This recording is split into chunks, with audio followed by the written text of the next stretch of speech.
grâce, seule ta grâce. Nous voulons instaurer un état de droit. Et dans un état de droit, il y a une justice indépendante. Ce n'est pas à l'individu Félix Tshisekedi de commencer à faire justice.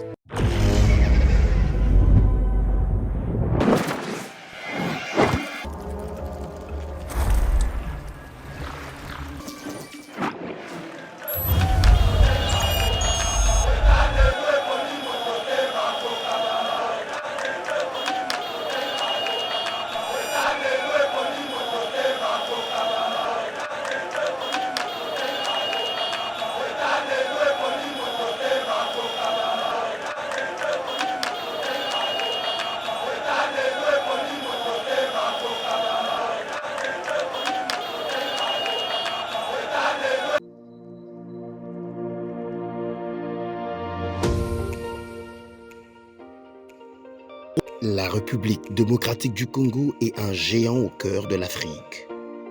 Le géant a été blessé à cause de multiples guerres causées par la mauvaise gestion de ses immenses richesses tant convoitées. Lelo géant a telemi pona kotonga mboka na ye na ba élite ya sika ba congolais nyonso ya mboka pe bandeko ya diaspora. Plateforme projetrdc.com ezopesa ba opportunité ya travailler ensemble à distance. Kokoma investisseur to actionnaire pe ko investir na ba projet de développement na RDC. Projet RDC est une plateforme professionnelle développée en Allemagne par M. Max Kachama pour soutenir les investisseurs congolais. Une plateforme professionnelle avec plusieurs services comme Cash Money, Ponako assurer avenir Nayope à Bananayo. Yaka ko investir na bourse internationale yaba actifs, y a Facebook, Google, Mercedes, Bitcoin et autres. Projet RDC gère plus de 30 millions d'actions et crypto de ses actionnaires en bourse. Projet RDC crée la nouvelle et première classe d'entrepreneurs et investisseurs congolais qui investissent avec toute assurance et transparence en bourse internationale. Devenez aussi investisseur et actionnaire. Rejoignez la nouvelle classe sur www.projetrdc.com ou bien téléchargez l'application Projet RDC sur Play Store. Très heureux de vous retrouver dans le cadre de notre émission Éveil patriotique. Mesdames et messieurs, bienvenue sur Eba TV. Merci de nous avoir choisis pour vous informer. Le Luzali début de la semaine. Bon début de la semaine à Binonyoso, équipe Mumba Eba TV au grand complet pour vous servir. Je vois déjà notre DG qui est déjà dans ses studios. Je vois mon confrère Trésor Kandolo, ma consoeur Abiga. Je vois Steve Kondena, staff Mobimba Technique. Bazawana Pona Kobanda vraiment semaine malamu. Merci beaucoup, na président Gustave Oye Piazana Plateau Oyo. Après nous, ça sera lui et Abiga pour toujours nourrir Bino na actualité. Aujourd'hui, Pasteur Guilhem Mitterrand a te retrouver Bino parce que actualité oblige. Premier sujet, contrat chinois sur 3 milliards de dollars pour des infrastructures. Bah, chinois, bah, Pesara 825 millions de dollars. Pour Nakosa la Banzela, dans le groupe, il y a banque chinoise Wana, Pesara 825 millions. Le chef de l'État avait raison, il y a qu'on révisiter contre Wana parce que il y a une vaste escroquerie. On en parle dans cette émission. Secteur et hydrocarbures, après plusieurs années à hibernation, finalement, la République s'est réveillée pour la Moussabongo exploitation. Il y a pétrole, zone d'intérêt commun Angola, c'est depuis 2007 que déjà on a déjà exploité pétrole. Kasibiso, dirigeant Gérard Biso lobby et intéressé et son excellence Didier Bidimbu depuis le 21 à Zabon en Angola finalement ça les préaccords pour permettre à la République démocratique du Congo d'exploiter pétrole dans la zone d'intérêt commun et puis les contrats sera vraiment signé entre les deux chefs d'État dans 3 mois. Félicitations, excellence Didier Bidimbu. On en parle dans cette émission.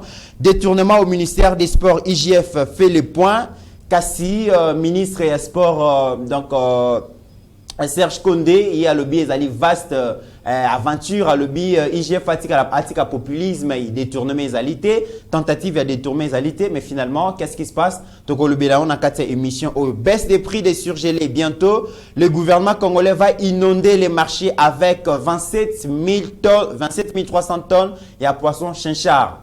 importateur bazolinga vraiment ko CDT ba boy ko kitsa ba prix kasi gouvernement contourné bango aki ko signer contrat na Namibie bientôt ba congolais boko sepela o ezali réalité et puis to qui ça mesdames et messieurs la remise ya ba jeep na ba député en tout cas les lona pasteur Gili to bandi mission en retard parce que to kendaki na assemblée nationale kota la bongo na parking nenge ba jeep Hyundai Palisade ezalaki belé mais à notre grande surprise to kuti ata jeep mon côté le président Mbosso alobi que en tout cas ba jeep o nyonso yaki ezwami mais tout le monde a déjà Délice Sanga Nemi Moulania Ado Dombasi et puis Martin Fayulu na Muzitu balobi baza ni preneur ni demandeur mais ba jeep ne compte na bango et ki wapi to ko lobela on a kata émission oyo Pasteur Gili bonjour et bon début de la semaine. Merci à vous mon frère mon déco à tout moment tous ensemble na Bitumbo tozo bunda.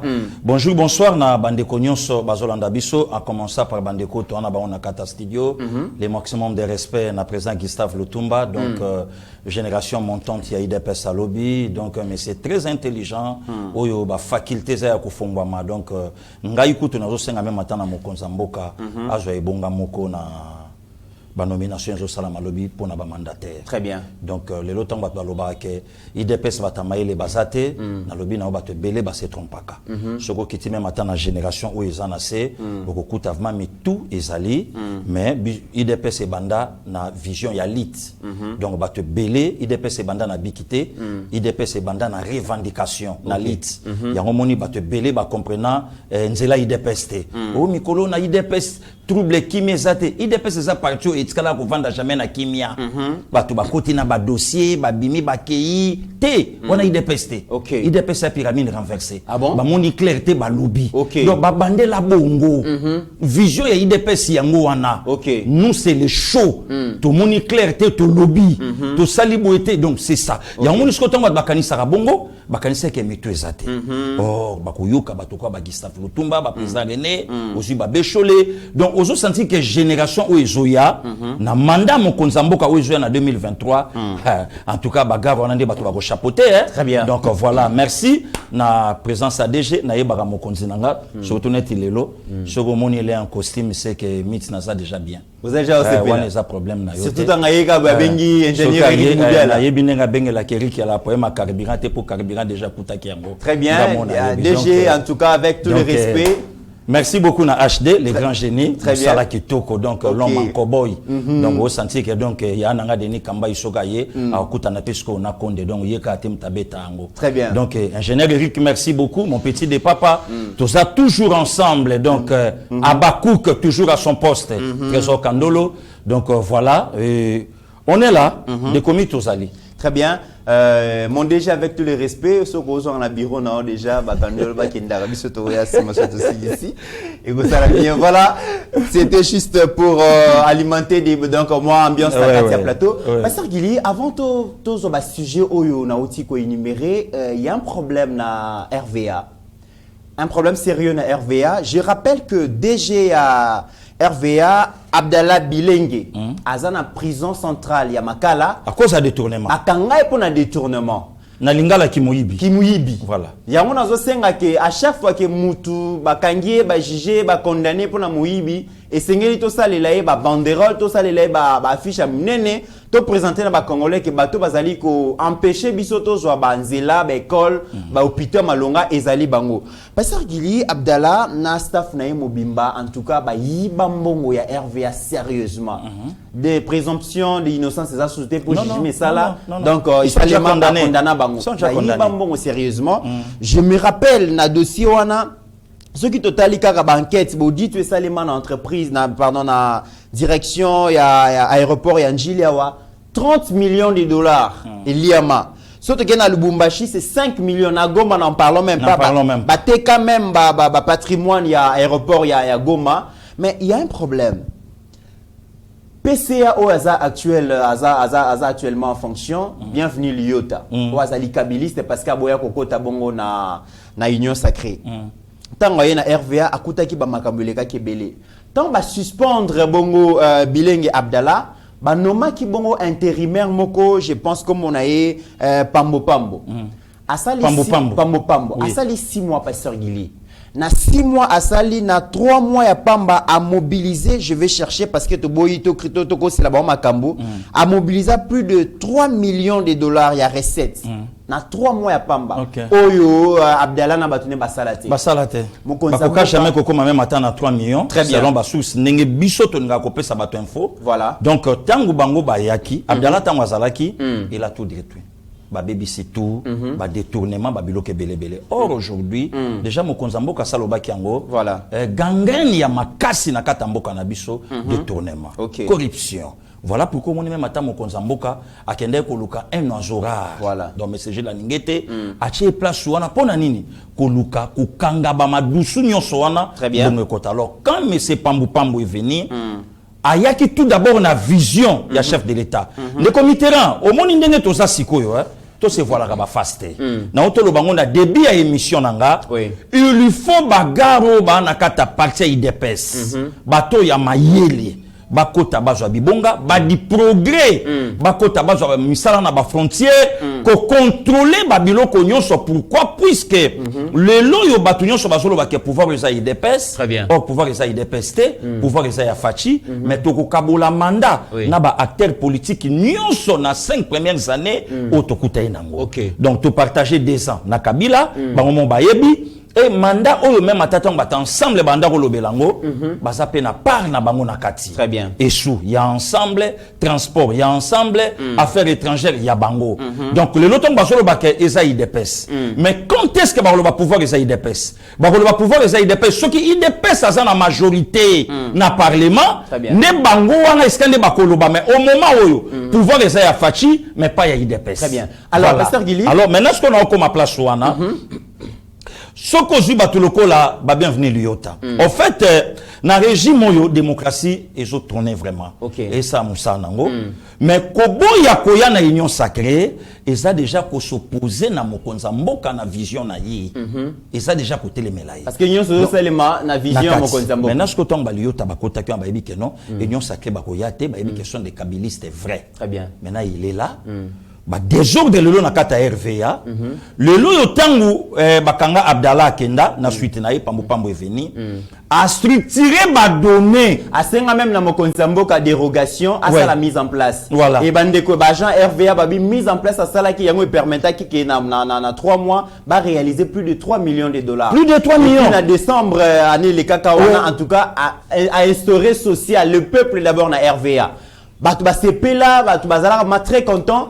Malheureusement, mon konzambo kamoni. Et puis le comité a souligné c'est pour la première fois depuis RVA Isala RVA biloko e kabwana ko bandana numéro 1 tu n'as subalterne bango nyonso bazwa ndenge moko. Voilà. Donc depuis RVA Isala RVA à partir ya Tata. Très bien. Voilà. Alors tango mon konzambo kasali a nommé Batuna Banque Centrale Pambo Pambo azaki promis vice gouverneur de la Banque Centrale accueilli Mawa et Koti lisusu na RVA tango bachende ko Alphonse Chungu parce que yene muta remplacer qui Pambo Pambo comme DG ayeboé à remettre en cause soit de ça quelqu'un de l'IDPS diaspora pour le bilan toujours dans le bino to na problème na diaspora to ça na problème na en tout cas to ça contre bango tende comité mais bande ko faut ba respecter bato babundi na katandako aye na diaspora auti diaspora ye Moussala au Pampa madame Masalaki il y a remettre en cause et la tout bafoué azongi si même bato donc syndicat responsable syndicat oui ça la 13 ans agent baboya bango voilà ababoya bango azongi si bango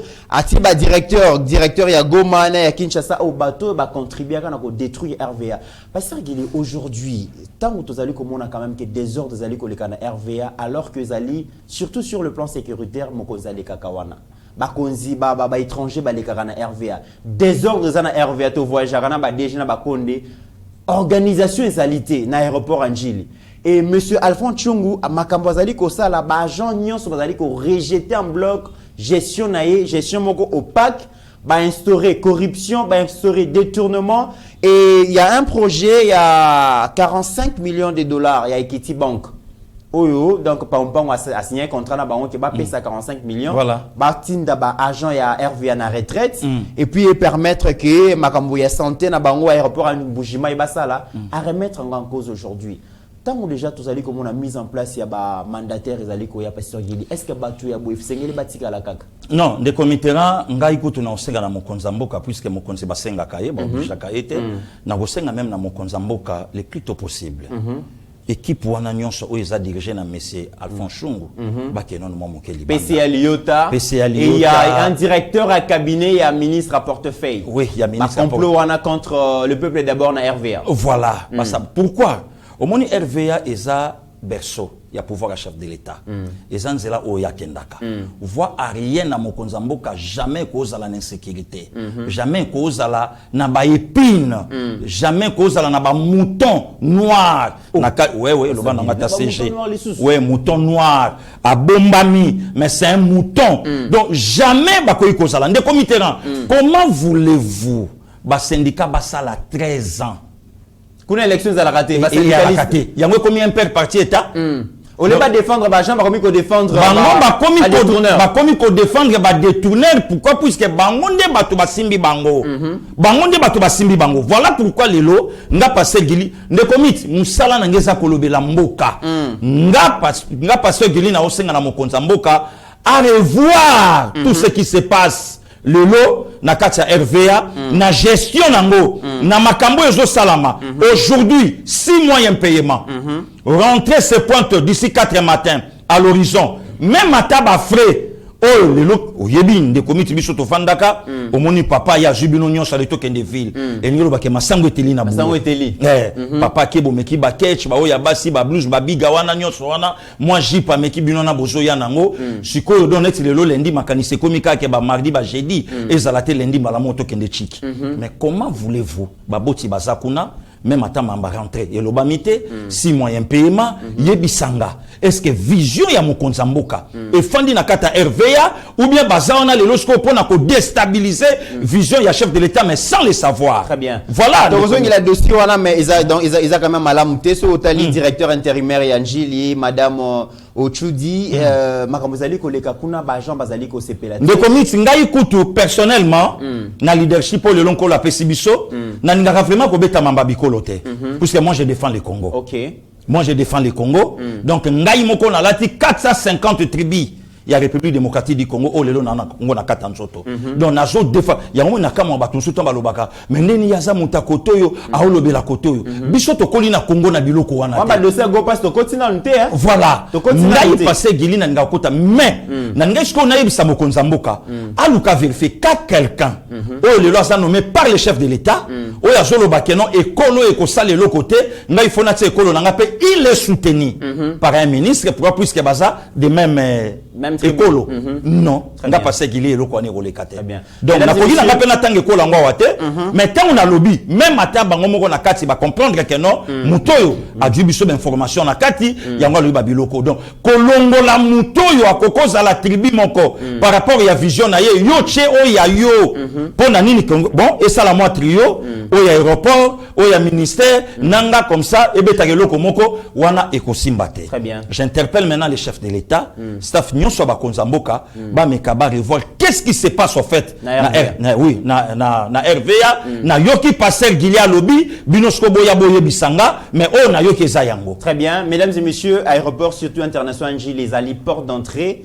Il y a ville province à Kinshasa mais en tout cas aéroport est très sale.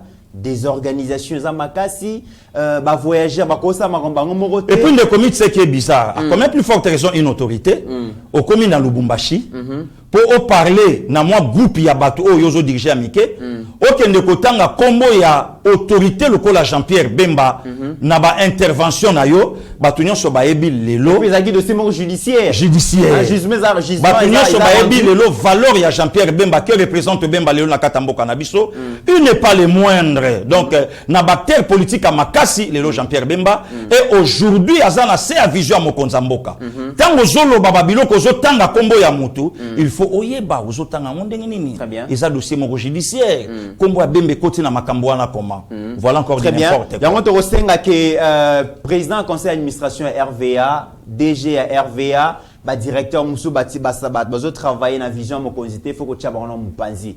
Et puis mokonzi mboka déjà outé ko solo na Qatar par rapport ya ba construction ya ba aéroport à Sika et sengeli ba aventure oyo ba José Makila basala ba lakisa biso maquette ya pamba ke ba construire aérogare à Sika ti ba construire te et sengeli kota ba dossier wana to kozongela yango mais chef de l'état atala makambo zali koleka na RVA parce que ba Jean bazali kolela pasteur Gilito ya na dossier du jour na ko préféré to banana na makambo to oti kota na Assemblée nationale 500 G payé et yaka déjà voilà. Mais bato bumsu balobaki toza ni preneur ni demandeur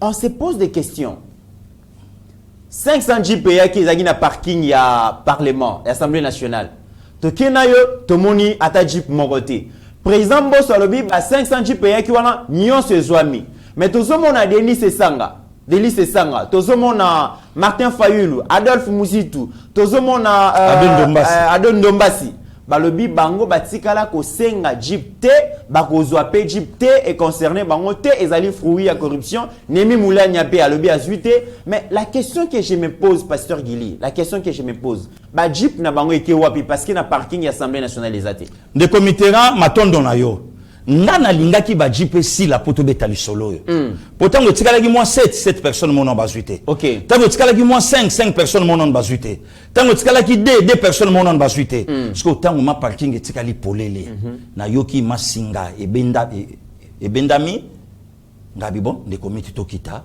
na sima wana isika batiaka yango ata jeep moko ezate ata moko te na lobby bien de comité ata moko balalisi kapo ezate pe bateki yango baboko tambola nango outo landa député moko achaki photo na net na ndeko na biso ayebani pe en tout cas lukelanga preneur lukelanga mutape yango alobaki ka rozwate mais azui yango ateki wanze escroquerie pasteur Gili adondo mbasi azui Mouzito kuta jouera déjà là Mouzito kuta loba il fallait pas payer plus donc déjà Mouzito tcha à côté aza parmi les 10 premiers députés bazwaka wana na signalé yo Mouzito azwaka Martin Fayulu kiti na yeza la représenter yé pas jouer loko na yé apema na ya l'aise yé pas jouer ki jeep sikoyo Martin Salanini achaka ka moto vanda na kiti mebe molima ba makambutu soko jui yakara na ngonga na kateli au parti nga nazo ibsa yo pasteur Gili nazo ibsa yo nga moyena mona na kati ya makambo wana ezate me na ozwa tout puisque babiloko nga na komo vivre na foka pachi na époque Kabila to alaka na motetika to makela pamba kolanda kate Délice Sanga mutu moko ya mayele kulutu moko na lingaka mingi mais on dirait na mboka na biso soki mutatangi classe trop et pas na biso ba mongo to utilisaka terme moko boye ya misesengano donc on dirait mutu et baby oba kino ba mutu doki ouais voilà mutu doki mais otala mutu na mayele belé mais makambo azolo bana mambazo sala ezoko kana te na makambo na ye Ozu adondo mbasi na yebisaki atika combinaison akende na sayo ayekola Mercedes mécanique okumba ngo kitoko puisque tenu on a zobeta c'est une escroquerie très grave donc en bref lelo na zoloba bon moulanya nemi na lobi na yo bazui mit touti na yo parking polele député moka bande ko chama kelele awa ando chama kelele ayebisi leki nanga biga lobi kota yo kama lili engelo bakeno nzambe raté nazui grâce à Fachi lelo nga na komi député donc lelo batwana nyonso moni baolo bawana batika makele skonde comité na fungula batelo ko ba comprendre la kate puisque nous c'est Yeba TV il faut oyem sa batelo ko na raison Sonia Rolé a sala eloko moko apesa biso na ba chiffre abimisa biso une affaire il y a 27 millions quelque chose où ils a détourné lelo nga na auto na Sonia Rolé où en sommes nous avec le 27 millions oyo olobaka keno ebimi na trésor public mais tandis que ngai pasteur Gili nande comité to tuna Gila Lingete l'inspecteur Derrick avec le maximum de respect makamba ba jipo kangi monoko me détourner lobi pasteur Gili na moni angote mbongo bougete mbongo bimité ce qu'on a kolobela nini donc aujourd'hui l'inspecteur Derrick plus que Sonia Rolé donc Sonia rien donc Gila Lingeta lekiye de comité na ya na ngana lobana yo omoni ndenge to saboye tika na fixe opinion campagne ya diabolisation contre la peau du chef de l'État Félix Antoine Tshisekedi Tshilombo et bandit depuis la nuit du temps et bandit le loté Ah bon? Oh! Pas une diabolisation. Mais nazo yebisa yo ndeko Miti. Ko diaboliser président. Nalobi babandi ko diaboliser Fachi président IDPS. Président nanga Gustave Lutumba za na sima. Non, tozo kende na élection. Ba député oyo lelo bazwi ba jeep. Oya yebisile kinanga mwasa Bigel abi kota. A marcha makolo ngulu bazo finga biso na siège à parti président Gustave yebi président Rena yebi abe Chola yebi président Gila yebi ba président Somba yebi bande ko nyonso ba Eric Tumba ba Cordon Gisté ozu ba yebi ba Benjamin Monasuka oui Comment banga? Nani apparemment comment banga? Oh bande monsieur bandaki na biso tanga ba kombote au moins takaka ozo komi ko sur oh yo ayebi de soto yebi ke député moko atambola makolo ngulu Steve Konena tanga kombo bon yebi était tanga na yebi tena oyebi était na yebi tena oya lala na tombo papa Simo Gimbango baninga ba ya lobi tikanga na lala oyebi était soto yebi ka député moko atambola makolo ngulu eza Daniel Saf mais ye wana ba oyebi su jeep Miti Pasteur Gili Yo, yanga zala kalmanda na radio Miti nenga tombo kaka Miti alabi ke yo lwa chaniso ekoti na okata mutu loboko azu pe jeep Miti na oloba na yo nga na yebi safu yebi nga natala caméra omoni lelo va mamba union sacrée totelema na coin ya baluba na 5h non ba 6h juste safu yebisa nga bi mon cher omoni makelelo na tuto chaka tozo menacer chef de l'état ka tokutana na biso lelo bakutana safu azu jeep na oloba Palisade na oloba Hyundai na oloba na yo toza na état de droit makambo na oloba soki na kosi alobango na 6h nga na okende boulot na sep yazo filmer chimbo ki neto solanga na ye ba Christian Vuanga tu bazui na lobi na yo kotanga ka Ba bango Eliezer. na lobi na yo kotanga ka bango te bazui ba plan na bango pepele kote wana makele les ate na ngana lo basko campagne de diabolisation totala esika otokomi OK de commitera IDP sabe ko marcher na yete to kende na élection bango ba lobi non biso to marcher pona koboya machine à voler ba comment na siège à parti ba bamba mabanga baloba muyibi ya Félix ake ko zwa 3 millions de dollars américains et pas kakuta Museveni na Uganda. OK. Pour na nini aboyikote l'élection et ça la Makabila a continué. De commit kaka pour na premier élément on a pesi bandeko ba Hollanda biso. Où en sommes-nous? Fayoulou, je ne serai jamais candidat président de la République avec machine à voler. Fachalobi avec ou sans, nous allons. Job Alobé le comme la Bible, puisque n'a quand même chrétien. Ce que je crains, c'est ce qui m'arrive. Ce que je redoute, c'est ce qui m'atteint. Et l'oko mutabanga kayango comme la cahier. Martin Bandei Kobo élection depuis. À combien plus forte raison? Nzamba Pesayo et l'oko oyo lingi na yo angote. OK. Fachalobi avec ou sans, nous allons. Token élection, Fachi chef de l'État. Bazongi na labo. Les locaux tu n'as fixé opinion. Eza na laboratoire mobimba o eza awa na Congo. O eza na poto.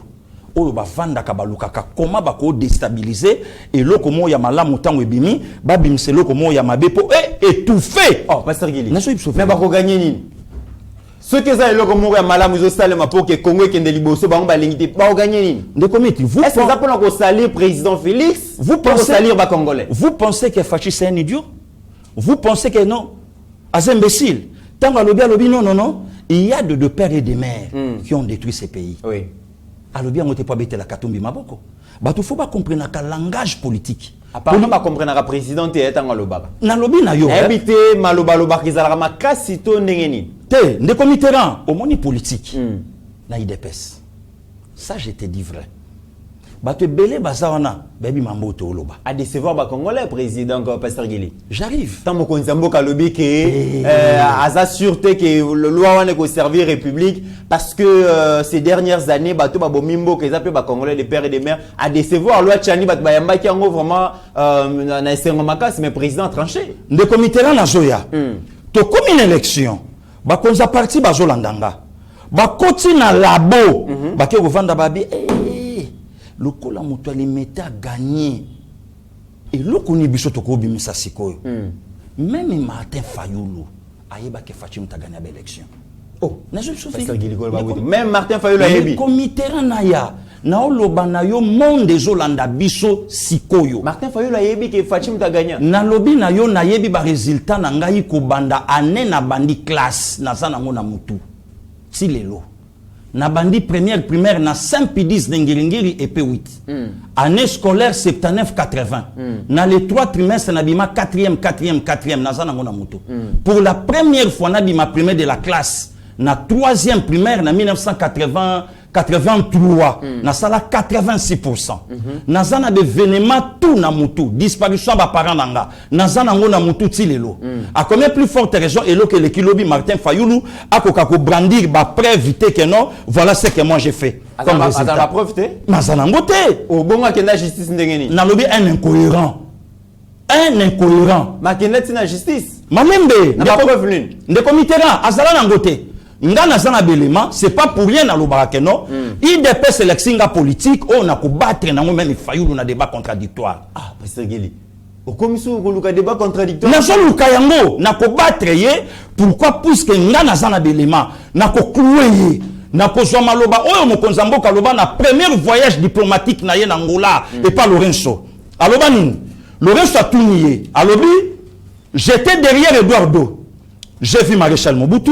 J'ai vu Laurent Désiré venir ici en Angola, Kabila, fils, Namonaye, mais je n'ai jamais vu un président congolais contesté dans son pays, mais ba congolais ba yambaye ndenge ba yambi yo awa.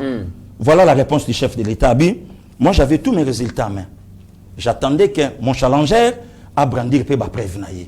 Oyo Martin atikala jamais ko brandir. Ndeko Mitterrand toleki. Ba koti na labo ba ekolobelo komoko. Tant que babi mais non. Bon nombre de Congolais balingi Kabila te. Pourquoi? Kabila a été sanctionné par les Congolais. Kabila même denga Holandanga a yebi que même attache à juillet sous Massia. Oh biso tout au Sambelaka. Aché candidat FCC. Jésus a repola na Congo. Oh, Pasteur Gili. Pasteur Gili tika mamolobo. Soki Kabila lobika ke même Yesu Massia candidat FCC. Na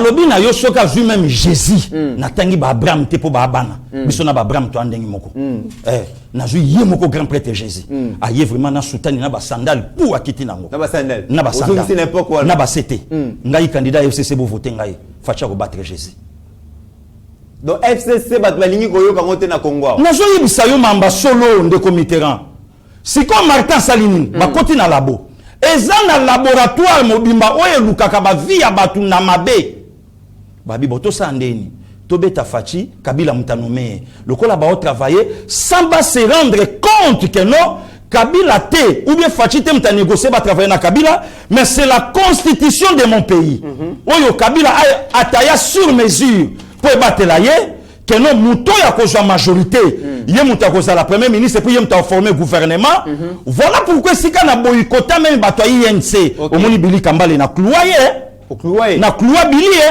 na boma Bili akokate azoyo kana pété Pasteur Gili mais justement na boma Bili tango loba lobi que non Pasteur Gili ouais tango zolba Bili loba ata excellence honoraire azaki ministre Pasteur Gili de comité Bili Kambale quand même ministre na bin de comité bon yo kanisi vi na ngai na kosuka ka boy bato toujours ba ignorer ngai parlementaire debout au grand le bibo te bato toujours ba lingi ko ignorer comment quand même excellence liboso problème ezate biso nyonso CV kokota ouais nga na ko battre puisque na 2034 candidat président de la République. Est-ce que le Moussala n'est pas excellent?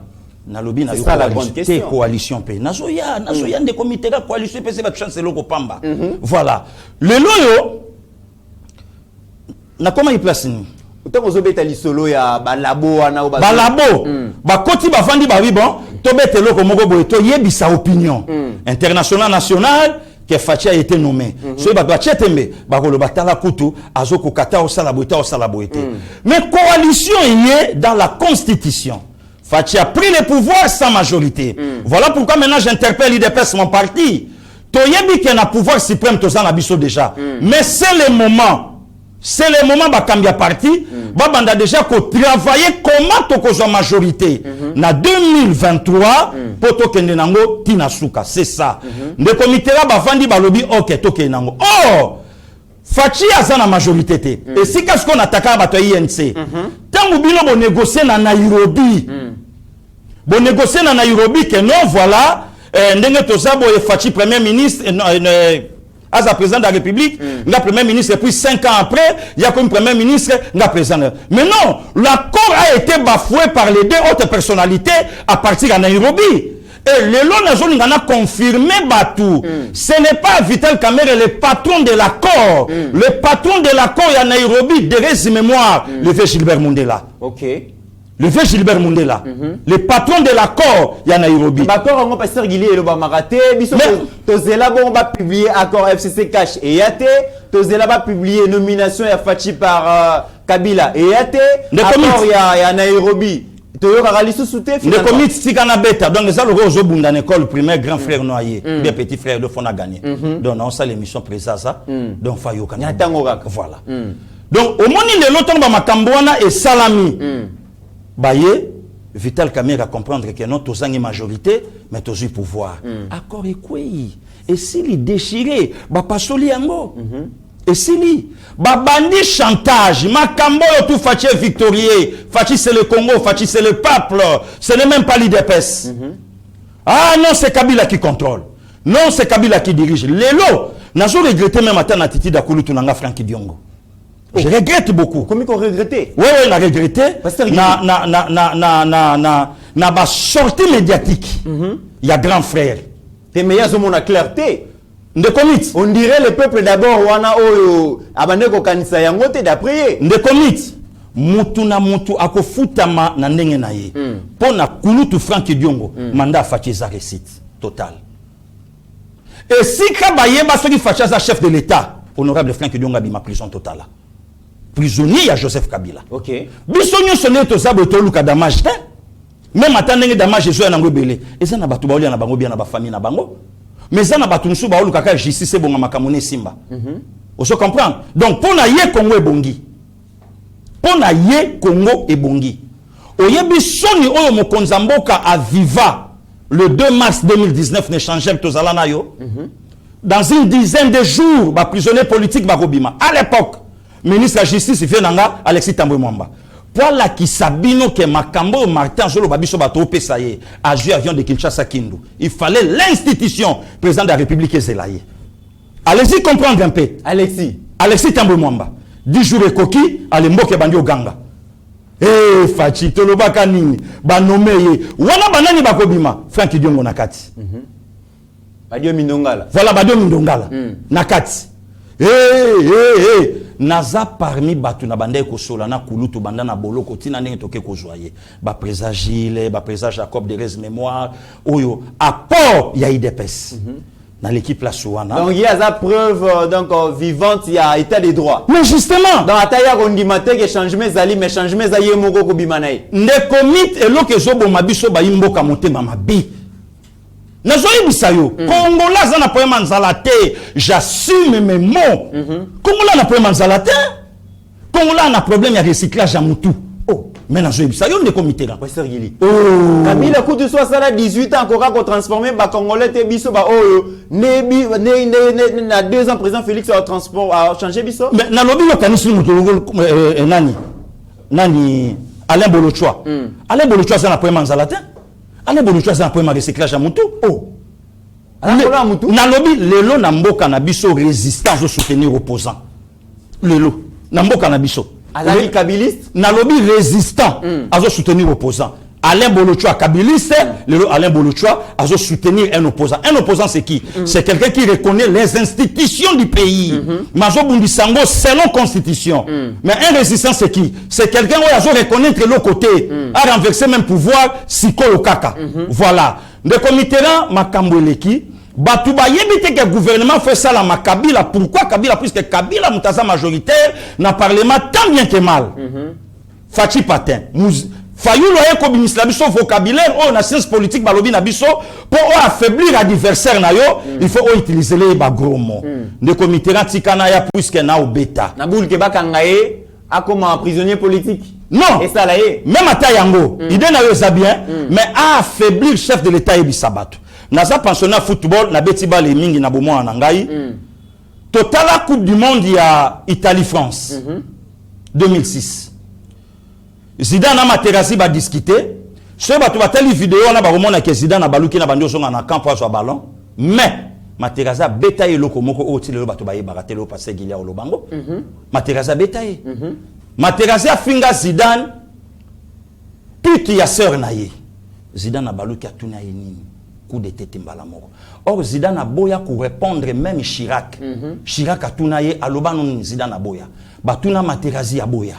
Ba jijo ba sambisaka bababa. Ndi ba landa maluba ya Materazzi, ba comprena que Materazzi a finga ka Zidane. Finga c'est en épite. Ba biloko Martin Faoula ye nango. Tant Martin tali alobi oh ba biloko tongo to beta fachi mais peuple saka kana ye. Siko na benga ye patin.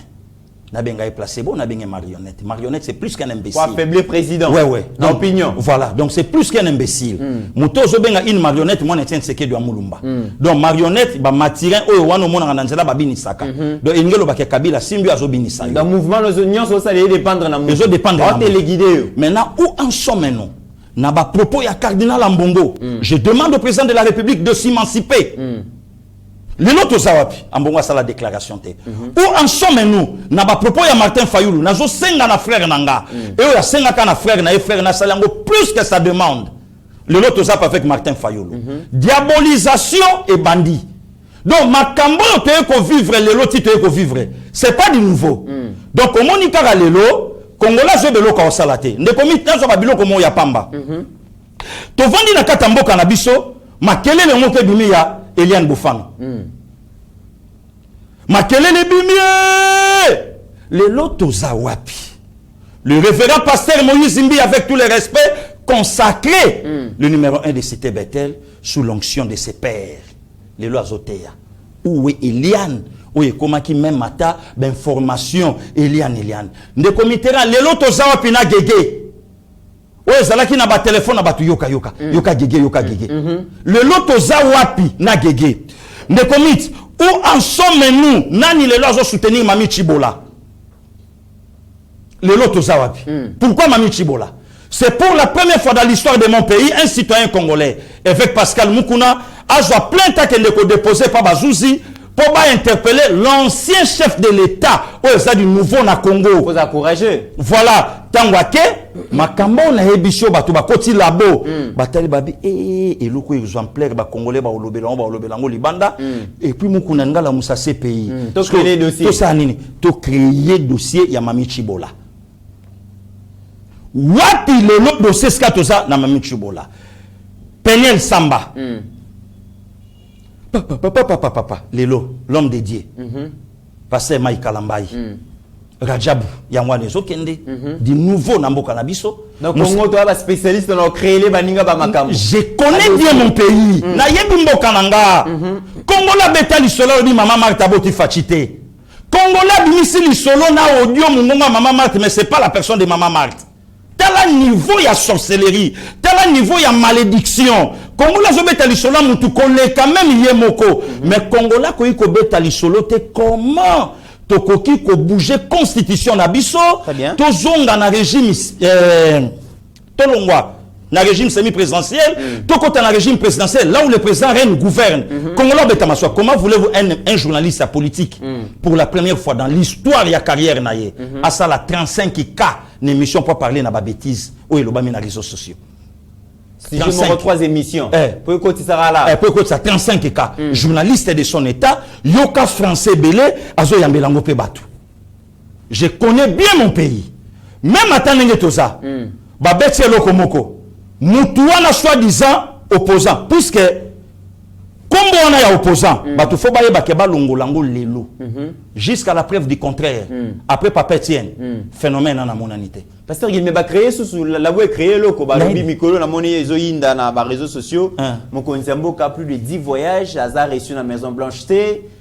Donc Congo vraiment Tozongisima, Kabila Bayamba Yambaye, Bush, Obama, tout ça mais président Félix Bayambi on l'a beaucoup de créé balobi que journal Le Monde et le Bélé alors que tant au fouiller le Bélé en moté. De comité là nga nayebi. Nayebi. Soki mwana moi sa journaliste na mboka na biso azokosa. Soki Peter Tchani leki nanga Peter Tchani akosi likambo yo ba recadrer ye na bateau ya kosi. Lelo biso toza atina makambo wana te. Lelo ndenge toza boy Congola za atina ngote. Congola za na besoin ya réhabilitation ya route nationale numéro 1. Oyo zo de mwanda tika sumbalesa. Babiloko biso lelo to anango besoin ya koyebisa peuple yango wana. Qui Sonia Rolé? Ndana leki Sonia Rolé? Na leki ye. Vous comprendre. Donc le lotam ozomona batu nyonso bazo lobawana ne commit na zo lobano ke baluki ba simba place ba ko simba te ba débrouiller masolo. Comment voulez-vous un politique azo finga ba policier ba bololé alobi makambo contre l'institution président de la République. Oyo soyi batu ba lobi ba journaliste ba bimba bi état de droit. Oh yo kan en France. Une enquête a été ouverte pour atteinte, yoka bien, atteinte à l'intimité de la vie privée après l'exposition d'une photo du président français Emmanuel Macron. Maître Franck Kabou. Ah, état de droit, ça blague. Té. Beaucoup de blagues, exactes alors. De commit. Mitterrand yebisaka Maréchal Mobutu en 86. Attention avec la démocratie. La démocratie avec les Noirs, ce n'est pas encore le moment. Maréchal Mobutu a répondu à un journaliste en 1966 dans pendaison. Il y a Awa, Nanani, et Sikabali. Batouni, mais non, monsieur le président, la démocratie, la pendaison, tu as dit, mais non, écoutez, monsieur le journaliste, nous ne sommes pas des Wallons, même pas des Occidentaux. Nous sommes un Bantous et nous les resterons. Batouni, quelle est la nuance? La nuance, le respect d'un chef, c'est quelque chose de sacré. Lorsqu'un chef décide, il décide. Mais dans mon canabiso, au comme toi, ça a une institution. Donc, Bokondi Yamboka et Vande Panaye. Mais la France, Marie Le Pen, opposante à Macron, tu as un débat contradictoire de Makambo, Marie Le Pen à l'Oban à Macron. Mais tant qu'on va gifler le président français, président Mbokanaye, Marie Le Pen a dit c'est inacceptable. C'est inacceptable. Mouta tombe la lobo konaye, abetambata na mukonza mboka. Mais c'est pas le cas et pas nabiso. Jusqu'à la preuve du contraire, soi-disant un opposant, où il a lobby que son menteur, c'est pas Pétienne, mais Tissiko à s'inclinant jamais devant sa tombe. Mais pardon, de commis, si qu'on appelle ça faillou le coup. Si qu'on appelle ça écoute, ce qui a lobby que papa tient à sa mentor naïe. Mais tout ce monde a Abdou, nous sommes pas dotés même à la longévité. Aujourd'hui, dans les 93 ans, 95 ans, Abdou Tilelo a s'inclinaka na tombe, il y a Senghor. Ayebisa Mosina lobby, il m'a sauvé la vie. À chaque fois à Dakar, il faut s'incliner à devant tombe à Moutoyo. Basala voyage dans l'année 77, bakendaka na mboka ba Guillaume le Conquérant, non, na Normandie. Histoire, deuxième CO. Bien goûté. Tout côté na kate sanga na YouTube. Tout côté na kate sanga na coalition. FCC cash. Parce que politique pèse histoire. Mais justement, si qu'on est na évité Guillaume le Conquérant, les dicts de Normandie. Si qu'on voyage à Souka, Abdou Assalango. Abdou à l'époque allait gouverneur il y a Dakar, donc Ngobila, Lelo. Mais Senghor a émis moi c'est Abdou, à l'obi na otika pouvoir et parti na yo. Le 31 décembre 79, Senghor a déposé le 1er janvier 80, Abdou a signé. Aujourd'hui, nous avons préservé vie. Le géant africain, plus de 2 mètres, aujourd'hui dans les 90. Voilà. Pour mon accueil, mon thème malam dans la politique et foot. Martin Fayoulou, c'est un mouton noir. Martin, Nazolo Bango. Mais non, laissez-j'ai raison. Pasteur Guili, une question. Pasteur Guili, comment il dépêche dans le pouvoir, le Bolingi, Bassali, la bino opposition. Opposition, bino Bossale la Kabila. Opposition, Bossale la Mobutu. Pourquoi Bolingi Martin Fayoulou, c'est la bino? Bokende botika soute mutuninga za na fief na ya bandaka ba marche na ye na chango kuna place oyo moi ba 2 ou 3 personnes bazala kuna ngobila sous décision non à partir de l'aéroport ti pont ya dans pont Matete marche et gros sale maté parce que dit wanza ko boma Martin Fayoulou za mutu alukunga commune ya Gombe nga passé gili na za mutu ya Funa commune ya Ngiringiri na za wana mutu nyonso alaka na base na ye. Et c'est là où il y a Martin Fayoulou batike lié rond-point Sosimat. Au quatrième zété na sema ko. Batike lié rond-point Sosimat, batike lié rond-point Mandela. Batike lié Kitambo magasin. Batike lié rond-point Bandal Molar. Batike lié Victoire. Batike lié rond-point Ngaba. Batike lié Super, batike lié Terminus. Batike lié côté on so asa musala na. Mais c'est lui le président Eli. Yé base ne ya lingi kuna changu ba facilement pasteur Geli. C'est lui le président Eli. Ndekomit. Nazo senga na mokonza mboka. Nazo senga na mokonza mboka. Même fimbo nkolo abetaki yango. Fimbo est important. Papa tiena kena sama de la kena kimiate. Akena kimiate. Akenda na kimiate. Mama Marcia afanda kana ti alandaka biso musala to salaka. Le lot a regretté même à ta donné un zomo na soi-disant opposition. Papa tienne bala qui s'en place à banda marche n'échanger à limiter. Ce qu'a outil Afrique du Sud, outil poto toujours un aéroport. Ce qu'a zana Kinshasa zo banda on apporte à l'opango. Martin Fayulu Sco. Bon, il faut comprendre un peu via la hôtel. À la hôtel. Il faut comprendre via la hôtel. Martin Fayulu à la hôtel. Via la hôtel. Et tout pas y a des démarches à l'inca bisoto sombo tel ango. Bon, tout ça l'inga pe go somba ngote puisque il y a ça on a besoin de pourcentage te. Ba ko bimisa yo kende wapi. Olandaka honorable Mike Mukebai azana mo lupango ne mogo wana eza polele. Bon, les lois ko tonga ndenge ni. Les lois na ba campagne ndenge zoya. Mais pas l'istade on est quand même cher. Ce qu'il fallu la jouer en ateka au somba le pango te. Na lobi na yo de committeran azane le côté. Lelo Kabila yango moni Kabila zana kanda ya batu wana nyonso. Kabila yebisi bango botika ngai calme na beta balite na kota stadité na sakanate eloko moko te botika ngai ndenge nazana nga na 50 ans 50 pas na biso ba bantu ozano kana mona muke ozomona 50 ozano donc ozano kana mona muke botika ngai na sakana na kumba ba moto nanga yo sanga bien botika ndeni ayiba biso pe mona ba bino tango zotungisa fachi ide personne eza parti ya bandoki na bomi bango na bundisi bango na kangi bango mais basali par tous les moyens baboto le pouvoir basimbe yebisanga na 2023 to vandi boye puisque fona lobalika mona kombo nango lelo tangu kulutu Francis Kalombo azo sepela ba Francis Kalombo na balembo lo chwa ndenge moko bato bazwa vaccin ba Kabila lelo azui bato ya memake pa Kabila abandi ko mema bango de l'autre côté yebisanga to lali na tongo to lamuki congolais makie na isoloir ke na irne akangi papier candidat na tabalo bakezala ka secret Moïse Katumbi na boki kuna na kati et simbate ndeko Mitterrand on a Abed Achakomane, président de la République. Ah bon? Parce qu'il était comme la souka vraiment émission. L'isolo il y a Chenchar, Thomson, Kino, Messana Kobenga. Importateur bazo résister à la décision du gouvernement, mais finalement le gouvernement là oui bon ça va. Botika lara neng bozawana abimi simbo ngaki ko signer contrat na Namibie. Donc 27 300 tonnes. Il y a Thomson. Parce qu'il est kina mais un problème. Faut dire que pas problème Tony. Té, mythe. Toko sala no émission damage eza déjà na nzelezo koma awa. Bona noyo ekofetame na ndenge moko ya mobulu. Oh, nazo yebisa yo na ba marche ekofetame ya Fayulu désordre donc ndeko mythe. Tika vie mafa pe manaye. Omoni ba âge ba vie ba komi nango. Via za mona 56 donc lelo ja ba 65 ans. Donc via sa banyo lembanaye. Mais aluni avant. Bon na motema ma bébé bisa rappelle ngite. Bon yo éviter que display et l'andisamara na oya motema. Oyo kana Bible lobate. Donc nous na la motema ma bébé. Oui, c'est par l'abondance du cœur. C'est pas possible ça. Oui.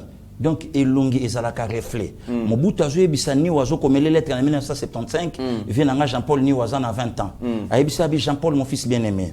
Sachez bien que tout ce qui se lit sur les visages n'est pas le reflet de ce qui se passe dans le cœur. Donc voilà, elongi za makamusu. Quand même la lettre wana.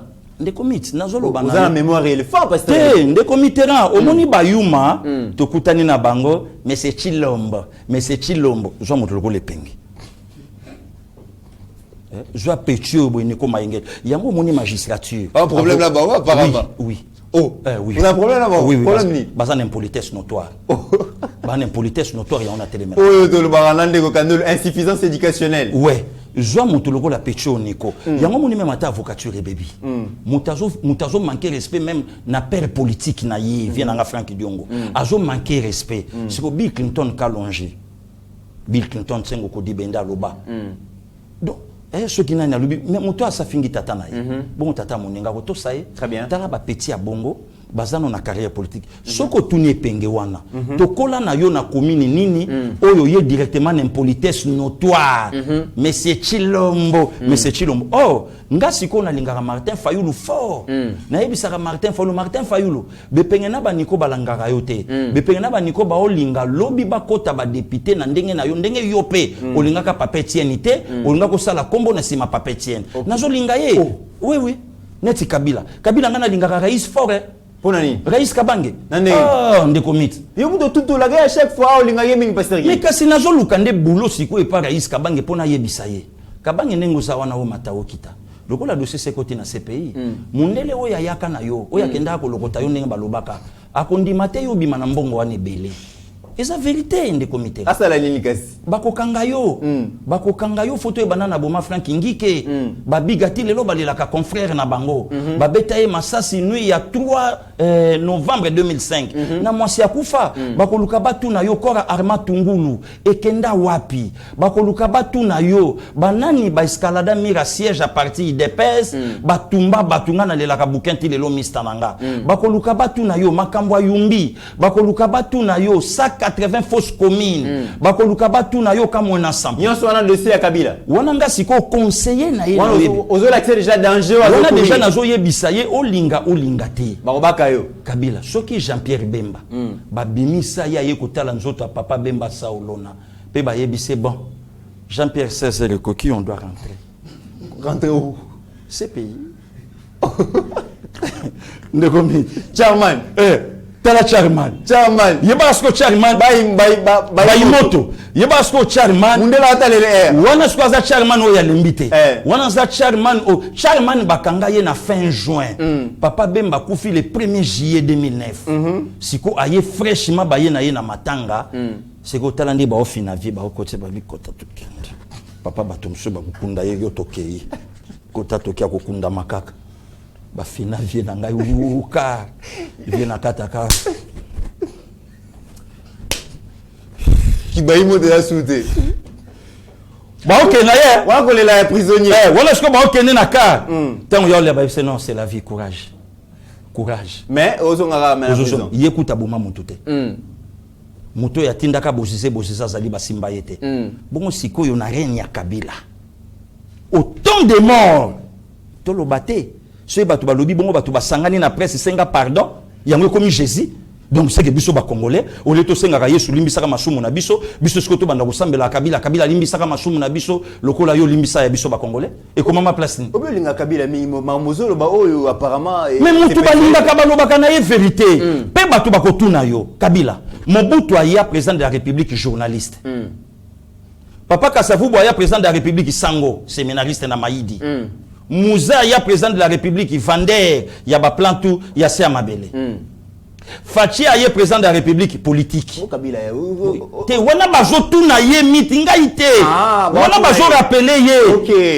wana bazo rappeler ce ko ba tuna ye yo ya président de la République nani po obimisa nyonso oyo bimisi pe okoma nango tout lui qui était presque rien il est devenu presque tout ce ya uta d'après pasteur Gili siko ya uta wapi na ebite pour poser historien ya uta de commit to succès cette émission wana baramasi balandaka Israël na loyenge ya Olanda Moïse baye baramasi to ana bango ebele voilà pourquoi na zoe sabato keno balanda mokonzi makambo alobi ça n'engage que la personne de Fachi apesa biso leçon na première interview na Christopher Lebouabouvier na Lubumbashi abi ce n'est pas la personne de Fachi ndako se faire justice justice c'est ça musanango le loi linga lobanini ce n'est pas la personne de Fachi nde mutako kota na parlement lobake loi o eza validé ou adopté non c'est pas la personne de Fachi parlement au sa musana ye peuple congolais au sa musana séparation pouvoir ngasiko na linga ki bato balobai ke Fachi est derrière Noël Chani eza loi luba eza idepes ambongo le kaloba Moïse Katumbi le kaloba batona tuba le kabaloba ndeko mit photo komaka na niveau wana Fachi akenda na Genève aloba le changement c'est Martin Fayolo base alobi biso to bunda te pona le changement c'est Martin retirer signature biso to bunda poto koma mokonza mboka aujourd'hui Fachi chef de l'état Fachi akena Brazzaville abi la coalition et les bons les autres travailler kitoko toza très bien après prédécesseur nanga 2 semaines après libanda donc faut baye baka langage politique donc il y a Francine ngana yebio très bien vieux ngana yebio très bien donc pas Katumbi ko to sur nos vaccins et pas Kabila ko to so vaccin motikai très bien. Mesdames et messieurs, Togomi Nasuka ya émission, vous avez compris que le lot pasteur Gilizagi début de semaine et Sengela qui bozoa vraiment maté. Miti na futa maka. Bozoa maté vraiment. Na sala na yeba TV mit. Ba maté pasteur Gili obi ke ba émission o ça le magaming le 25, le 26, le 27 ça. Il y a la motivation. Dans la nuit trésor Kandolo motivation ça une émission na Bécho là. Mit tant ba tu ba loba ke ba petu na ba na rien j'ai un DG. Encore une fois de plus. Voilà. Hein, mes salutations à DG. Voilà. DG, les lotis 16h, tout ça, la moussala. Mesdames et messieurs, tu as souka Pasteur Gili, tu as sur le maloba pour nous clôturer l'émission Lelo. Non, de comité, merci. Nangana ebisa ba Congomani basa toujours serein. Ba continuer pour soutenir l'institution président de la République. Le maximum de respect dans la distinguée première dame Maman Denise Nyakero Tshisekedi. Oyo azo mouiller toujours pani naye na pour soutenir mobali naye. C'est pas facile de comité il y a kozwa maman oyazana motema ya degré ya boye. Donc c'est une bénédiction pour notre pays. Ya kozwa couple oyo déjà basi babanda Congolais qui était trop bas. Ya kobimisaka ba photo moko ya pamba tala ba babala na bonbongo babala na wapi. Donc ozomona ke lelo nde comiteran ba valeur lelo ba passer gili tozanango ke ba kulutu Jean-Louis Chimbalanga ba vandi boazo landa zo koma émission via CPLR ba docteur Mayele a vandi boya. Donc azoyo kanenge do leki azo pasola la baline, ma docteur Ilobos, il y a maman Sandra, de Engelo Baké, valeur Isali. Il y a un prêtre en Belgique, à Bengelobi, à Bipesan de Comité, à Naïba TV Mobimba Mbote. Merci beaucoup, je suis prêtre, j'ai fait 21 ans, awa. Nasa ke pas flamand, mais ce que vous faites, Sango, ce que vous faites, boyebi degré n'unité, il y a que sauver Congo, n'engé bo sauver Congo. Très bien. De comités, bisoto sa musala, tende batonsu baloba keno, facha kanisaba na banoyo, non, c'est pas la personne de Fachi, Congo. C'est la République. Très bien. Pour puisque toujours défendre Mboka, Tinasuka. Donc, les lois sont constatés, au moment que communication et dépêche dans Webimi, bateau va soutenir mon Konzamboka Tang Babimi. Ba président Gustave Bazalia, ba président René, ba président Cholé, ba Ninganyo so ba Benjamin Mona souk actualité, tango babimi bande quoi poto ba maman Lisette tango babimi, ba Didi Dipumba, tango babimi ba ya César Angadi, tango babimi au senti que ba Fabien Kousonika ba commis entre les marteaux et l'enclume, ba Kimi. Ba izo bazo kanali société. Donc moi ba lobezate ba bandi ko beta babilo komoko ya pamba tala nenet. Donc ça c'est rendre compte que non, Fachi c'est un Congolais, o ya Kaboli Congo, a Simba interna à Simba Congo pas Simba diaspora. Très bien. Donc le col manque ya histoire ça, manque ya l'histoire ça. Mais tu vas te belé bazan ba ebité. Oui bindenga no to ça l'émission oui même ata vient nanga edingwe na matete place afandi. Soka tuni ba ebi. Oui oui. Pasteur Gili pardon, son ancienne émission kotanga kombo ya champion edingwe. Na banga ramakasi pasteur. Akomi la biso na plateau mutuna mutabimi na fenêtre. La lobby na yo batuwa na ba yebi ya édité. Ya edi alongwa matete aya epana biso na ngilingili ingende 133 place pour manda olata masque. OK. Ya edi akota na ngilingili noko nanga zalaki président ya Puma. Ya edi donc mambo na oloba so ba ebisi vie edi pecho alobaka na passé gili ne va vie kasidi. A se rappeler mbalamoko. OK. Puma ndonda Puma noir bato belé ba ebi vie te via na poto. Donc ndenge na oloba bato arib ça y que non wana neve ya pas donc ya président Kasidi place au banda kolata masque. Donc tina lobaka wande komiti ngana zwa grâce. Omoni ba yuma ba lobaka na lokwa be penga e bi histoire et penga yumat. Ayuma atoro on a kati abde esprit swama ingotobobo azofanda wana lekine émission aloba makambo ya pamba ndeko miti biso to aba petit donc nazoyoka ba jouer à stade et on a stade 20 mai ba jouer à stade commune à matete zone à l'époque ba kobeta contre ba jouer à stade ya commune à ngilingili ngana mona ba vie nga ba Philippe Ndingambote bazana na poto ba Hollande na mona ba vie tweba biso bana mike. Donc naza na encyclopédie ya mboka o lelo nakoki ko expliquer batu yango moni nazo yebisa viengo bila azala l'aise 2023 tikelanga place wana na Simba donc pour l'instant biso to soutenir Jekoko na wewe na vice gouvernorat puisque za place mo fo IDPS à Zwango et un Kinois un Noko le ko la Gérard Mulumba pour a booster ngobila atindika ngobilo zolala siko ngobila zo beta na moto aza na base logistique à Kingabwa na base logistique à Bakinois donc vient engager ko yala ta costume te yala ta costume so akepa mokonzi mais so moni na terrain toujours la Coste Jean Gérard Mulumba Jekoko donc il faut trop de vitesse faut beta ce qu'on a ngobila pongo bila la mukasiko keba zala les na simana yo mais tes missions silité moto na président Gustave Azar on go lukilanga ba problème na parti na dépasser ils ont une sanction ngodi. Voilà, mesdames et messieurs, nous sommes arrivés à la fin de cette émission. Et belé à Koloba, bon, mon akike, ezali ba sujet za tellement belé, mais tant vraiment épais samité. Tokozong il a le dossier hydrocarbures, ils exploitent au excellence Didier Bidimbo à Sali parce que depuis 2007 dossier wana et là là nango pongi ba autorité ba linga kolandela ngo te po ba intérêt na bango entre guillemets ate contrat chinois sengile ka mokonzi mboka bunda pona ko revisiter ngo po escroquerie ezalaki wana détournement na ministère ya sport tozukolobela ngo lobi parce que IJF tant azali ko sa musala na ye batu nyonso ba bazali ko ndima parce que tant Gilles Alingé ta sala ba enquête a sala blague te. Nous sommes arrivés à la fin de cette émission. Merci na bino nyonso Docteur Mayele Oyoki Pasteur Gila Lobi ba labo ezali pona ko diaboliser chef yo posa labo Yeba TV kola la pongité bunda po ba matière et continuer koya. Merci beaucoup. Merci na maman grande sœur Nadine Boboy, merci na grand frère Floringo Mana Anvers, maman Thérèse Moussoamba Nazali Koyo Kayote. Mesdames et messieurs, au-delà de nos divergences d'opinion, n'oublions jamais que la RDC reste plus grande que la somme de nos ambitions individuelles. En attendant, portez-vous bien, car chaque jour est une vie. Ta grâce, seule ta grâce. Nous voulons instaurer un état de droit. Et dans un état de droit, il y a une justice indépendante. Ce n'est pas à l'individu Félix Tshisekedi de commencer à faire justice.